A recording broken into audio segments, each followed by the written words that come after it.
दोस्तों, प्रकृति ने हमारे शरीर को 5 तत्वों से बनाया है, लेकिन कलयुग के इंसानों ने उसमें एक तत्व और अधिक कर दिया है, और वह तत्व है पैसा। जी हाँ दोस्तों, ये सच है कि पैसों से सारी चीजें नहीं खरीदी जा सकती हैं, लेकिन यह भी सच है कि पैसों से लगभग सारी चीजें खरीदी जा सकती हैं।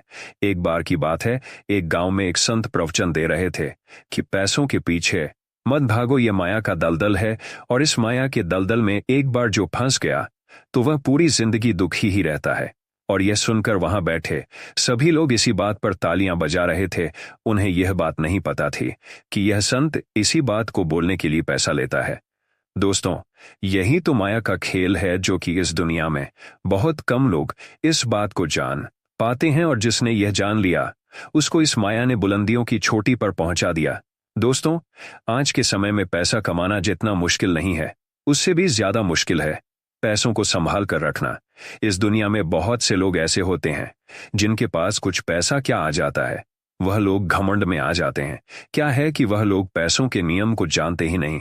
आपने ध्यान दिया होगा कि सरस्वती माँ की तस्वीर हमेशा बैठी होती है और लक्ष्मी माँ की तस्वीर सीधी रहती है, क्योंकि सरस्वती माँ यह कहती है कि मैं जल्दी आऊंगी नहीं, और यदि मैं आ गई तो मैं वापस जाऊंगी नहीं, क्योंकि ज्ञान इतनी आसानी से अर्जित नहीं किया जा सकता, और यदि हमने एक बार किसी ज्ञान को अर्जित कर लिया तो वह ज्ञान हमसे कोई छीन ही नहीं सकता।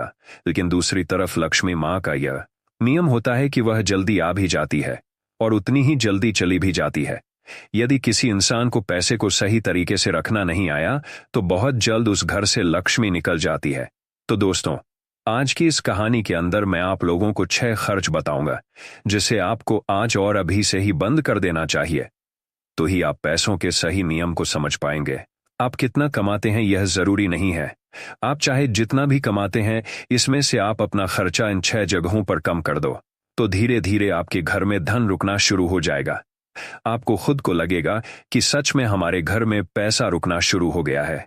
और अमीर बनने का सबसे पहला रास्ता यही होता है कि अपने खर्च को कम कर दो और ज्यादा पैसा कमा का तरीका ढूंढो। तो चलिए जानते हैं इस कहानी के माध्यम से कि वह कौन सी 6 चीजें हैं जहां हमें पैसा नहीं खर्च करना चाहिए। तो चलिए कहानी शुरू करते हैं, लेकिन उससे पहले यदि आप भी महात्मा बुद्ध को दिल से मानते हैं और उनको सम्मान देते हैं तो कमेंट बॉक्स में नमो बुद्धाय जरूर लिखें।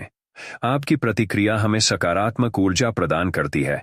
एक बार की बात है, एक गांव में 2 औरत रहती थी। एक के पास एक भैंस थी और एक के पास एक भैंस थी। वह औरत सही तरीके से किसी भी चीज को संभाल कर रखना नहीं जानती थी। उसकी भैंस दूध तो बहुत देती थी, लेकिन उस औरत ने दूध की कीमत कभी जानी ही नहीं, और वह दूध घर की बिल्ली को पिला देती थी और उस दूध को ऐसे ही खर्च कर देती थी। दूध को सही तरीके से उपयोग में कैसे लिया जाता है वह औरत जानती ही नहीं थी, और जिसके पास बकरी थी वह दूध की कीमत जानती थी, और वह दूध के एक एक बूंद को बचाकर रखती थी और उससे दही जमाकर घी निकाल लेती है, और धीरे धीरे वह बहुत सारा घी इकट्ठा कर लेती है। अब जिसके पास भैंस थी उसने दूध की अहमियत कभी जानी ही नहीं थी। उसने कभी भी दूध से घी निकालने के बारे में सोचा ही नहीं था। फिर एक दिन उसके घर में कुछ मेहमान आ जाते हैं, और मेहमानों को तो रूखी रोटी नहीं खिलाया जा सकता, ये तो हम सभी जानते हैं। तो इसीलिए वह औरत उस औरत के पास जाती है जिसके पास बकरी थी, और उस औरत के पास से एक पांव घी ले आती है। वह औरत यह कहकर घी लाती है कि मैं जल्द ही अपनी भैंस का दूध निकालकर घी निकालो तो मैं तुम्हें तुम्हारा घी वापस कर दूंगी। और बकरी रखने वाली औरत उसको उधार के तौर पर घी दे देती है, और फिर वह औरत अपने मेहमानों को खाना खिला देती है। उसके बाद बहुत दिन निकल जाते हैं, लेकिन वह भैंस रखने वाली औरत उसको घी वापस नहीं करती। एक दिन फिर बकरी रखने वाली औरत भैंस रखने वाली औरत के पास जाती है और कहती है कि मैंने तुम्हें एक बार घी दी थी, तो मैं वह घी वापस लेने आई हूं। यह सुनकर वह औरत कहती है, कौन सा घी? तू भला मुझे घी कैसे दे सकती है? मेरे पास तो भैंस है और तेरे पास तो बकरी है, और मैं भला तुझसे घी उधार क्यों मांगूंगी? मेरे पास तो इतनी अच्छी भैंस है और उसका तो बहुत ज्यादा दूध होता है, मैं तो खुद उससे घी निकाल लेती हूं, मैं भला तुझसे घी क्यों उधार लूंगी? यह कहकर वह औरत घी देने से मना कर देती है, और फिर बकरी रखने वाली औरत वापस आ जाती है, क्योंकि उसको यह पता था कि कोई भी अब उसकी बात पर विश्वास नहीं करेगा, क्योंकि उसके पास तो भैंस है। लेकिन फिर भी उसने कई लोगों से इस घाट को कोई मानने को तैयार ही नहीं था। सबका जवाब एक सा था कि भला भैंस रखने वाला इंसान बकरी रखने वाले से घी उधार क्यों लेगा? यह बात कोई भी मान को तैयार नहीं था, लेकिन उसी गांव के बाहर एक गुरु रहते थे और फिर वह बकरी रखने वाली औरत उस गुरु के पास जाती है और उन्हें अपनी सारी समस्याएं बताती है। उसके बाद उस गुरु ने भैंस रखने वाली औरत को अपने आश्रम में बुलाया और फिर वह औरत भी उस गुरु के पास पहुंच जाती है और वह भी अपनी बात बताते हुए कहती हैं कि गुरुदेव, यह झूठ बोल रही है, मेरे पास तो भैंस है और भला मैं इससे घी क्यों लूंगी। अब उस गुरु को इसका फैसला करना था कि क्या सच में भैंस रखने वाली औरत बकरी रखने वाली औरत से घी उधार ली है या नहीं, क्योंकि बकरी का दूध तो बहुत कम होता है और भैंस का दूध तो बहुत ज्यादा होता है, तो क्या जरूरत हो गई कि एक भैंस वाली को बकरी वाली से घी उधार लेना हुआ। अब गुरु बहुत देर सोचते हैं और उसके बाद दोनों औरतों को अपने पास बुलाकर एक एक लोटा पानी देते हुए कहते हैं कि यह पानी लेकर जाओ और दोनों ही अच्छे से हाथ पैर धोकर आओ। अब एक लोटा पानी देखकर भैंस रखने वाली औरत कहती है कि गुरुदेव, सिर्फ एक लोटा पानी से हाथ पैर कैसे धो पाऊंगी। लेकिन बकरी रखने वाली औरत उस लोटे को लेकर चली जाती है और वह अच्छे से अपने हाथ पैर धोती है और उसके बाद भी वह लोटे के अंदर कुछ पानी बचा भी लाती है और वापस गुरु के पास आ जाती है। लेकिन वह भैंस रखने वाली औरत लौटा लेकर जाती है और उसने सिर्फ अपना हाथ धोया और उस लौटे को खाली करके वापस ले आती। जैसे ही वापस लाकर दोनों औरतें लौटा रखती हैं, तभी वह गुरु कहते हैं कि भैंस रखने वाली औरत ने बकरी रखने वाली औरत से घी ली थी और उसे घी वापस करना चाहिए। अब जो गांव के लोग पास में बैठे थे, उन्होंने कहा, गुरुदेव, इससे कैसे साबित हो सकता है कि भैंस रखने वाली औरत ने बकरी रखने वाली से घी उधार ली है। उसके बाद वह गुरु कहते हैं कि जरा इन लोटों पर ध्यान दो। इस औरत ने लोटे में इतना पानी बचा भी लिया और हाथ पैर मुंह सब धो लिया। यह होती है किसी भी चीज की अहमियत को समझना। और दूसरी औरत ने सिर्फ अपने मुंह को धोकर ही लोटे का सारा पानी खत्म कर दिया, क्योंकि उसको इस पानी की कीमत नहीं पता थी और जिस चीज की हमको कोई कदर नहीं होती, वह भले ही हमारे पास कितने भी हो, वह नष्ट हो ही जाती है, वह खत्म हो ही जाती है। और यदि हमारे पास कोई भी चीज कम है और यदि हम उसको सही तरीके से इस्तेमाल में लेते हैं और उसकी कीमत को जानते हैं, तो जरूर उससे हम फायदा ले सकते हैं। जैसे कि बकरी रखने वाली औरत ने दूध बचाकर उसे मक्खन निकाली और उससे घी बनाए और दूसरी तरफ भैंस रखने वाली औरत को दूध की कदर नहीं थी, इसीलिए इतना दूध होने के बावजूद भी उसके घर में मेहमानों के लिए घी नहीं था। यह बात सत्य है। उसके बाद भैंस रखने वाली औरत उस गुरु के चरणों में गिर जाती है और कहती है, महाराज, मुझे क्षमा कर दीजिए, मैं अभी घर जाकर उसको घी वापस दे दूंगी। उसके बाद वह गुरु कहते हैं कि बूंद बूंद से सागर भरता है।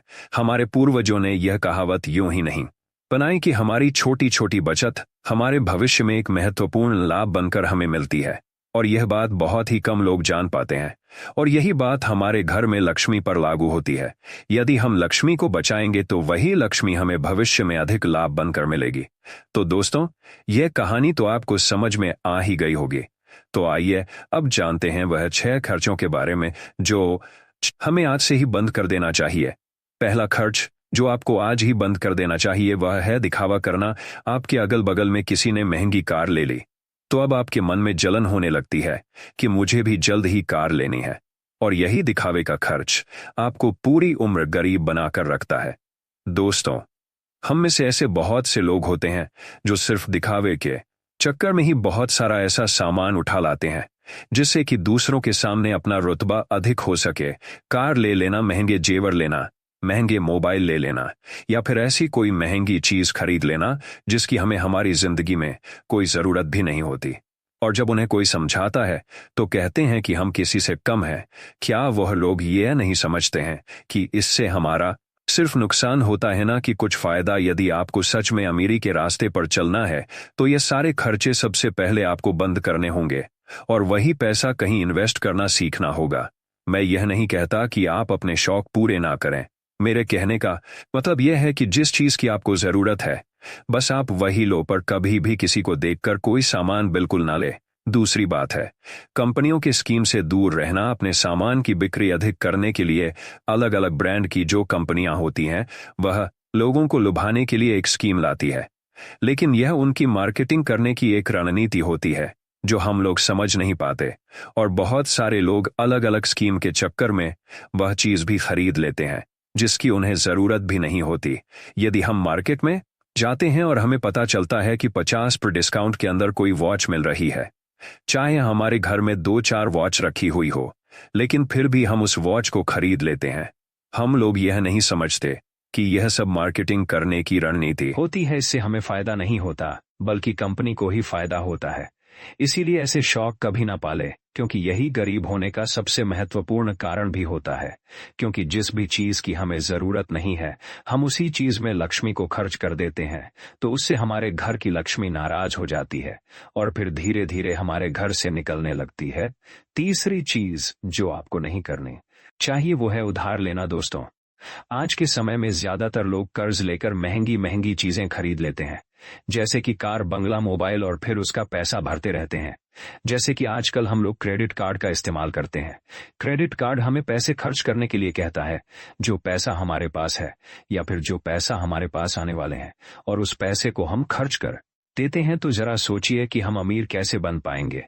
जो पैसा हमारे पास अभी आया ही नहीं है, उस पैसे को भी अगर हम खर्च कर देते हैं, तो हम अमीर बनने के बारे में कैसे सोच सकते हैं।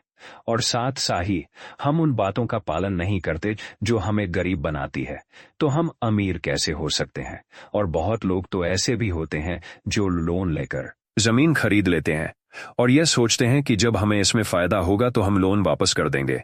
लेकिन वह लोग यह नहीं समझते कि जितना हमें इसमें फायदा होगा, उससे ज्यादा हमें लोन का ब्याज भरना होगा। तो दोस्तों, ऐसा काम कभी ना करें। कर्ज लेकर कोई भी चीज ना खरीदे। चौथी जो चीज है, और सबसे अच्छी बात भी है, कि आप अपने पैसों को कैश में रखकर ही खर्च करें। कभी भी मोबाइल फोन के किसी भी ऐप का उपयोग करके पैसा खर्च न करें। आपको शायद पता नहीं होगा कि आप कोई भी सामान खरीदते हो और फिर फोन से पेमेंट करते हो, तो आपको आपके पैसे खर्च होने का ज्यादा तकलीफ नहीं होता, क्योंकि वह पैसा आपके जेब से नहीं जा रहा। लेकिन वहीं पर यदि आप अपने जेब से पैसा निकालकर खर्च करते हैं, तो आपको महसूस तो होगा कि यार पैसा खर्च हो रहा है, और आप फिजूल खर्च से बचोगे। अगर आपको यकीन ना हो तो आप ऐसा करके देख लेना, मार्केट जाना और फिर किसी भी सामान का पैसा अपने फोन से पे करना। आप पाएंगे कि तब आपको ज्यादा तकलीफ महसूस नहीं होगा कि आपका पैसा खर्च हो रहा है।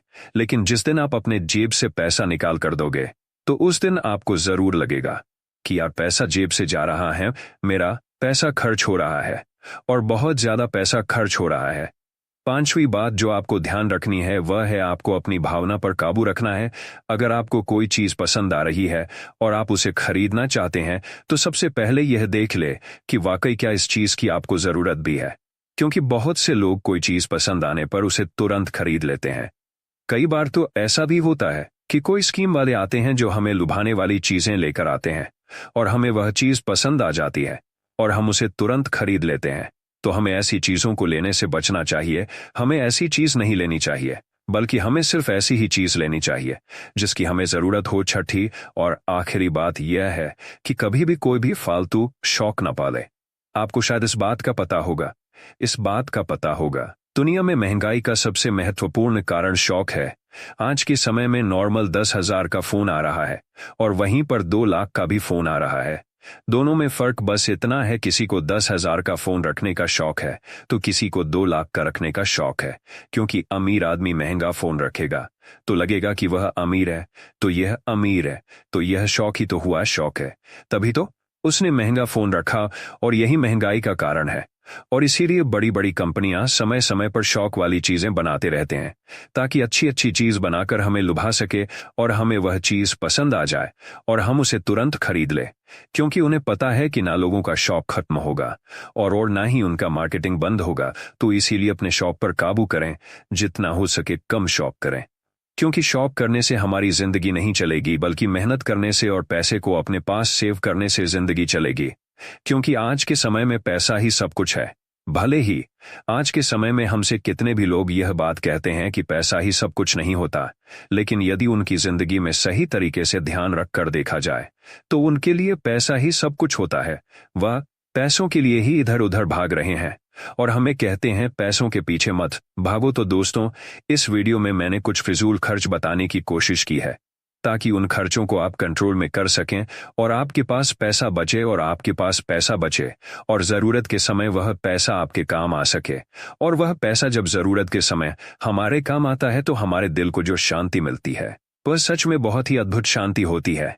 तो उम्मीद है आपको वीडियो पसंद आई होगी। अगर हाँ तो इसे लाइक करें और कमेंट बॉक्स में नमो बुद्धाय लिखें। तो मिलता हूं आपसे अगले वीडियो में, तब तक के लिए खुश रहिए और सीखते रहिए।